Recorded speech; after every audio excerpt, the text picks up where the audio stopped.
If you want long-lasting hair removal, then let me show you how to make the easiest, fail-proof homemade sugar wax. All you will need is 1 cup of sugar, 1/4 cup of water, and 1/4 cup of lemon juice. On medium heat, begin stirring your wax until the sugar has completely dissolved.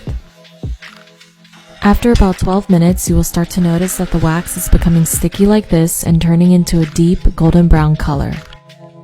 This indicates that the wax is done, so turn off the heat and transfer it into a heat-proof glass container. Be very careful as the wax will be extremely hot.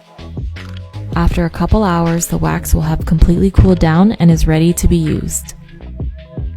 Using a clean applicator, apply the wax in the direction of hair growth. Apply your wax strip and press down firmly, then pull the strip off quickly in the opposite direction. I hope you try this for yourself, and good luck! Follow for more beauty tips.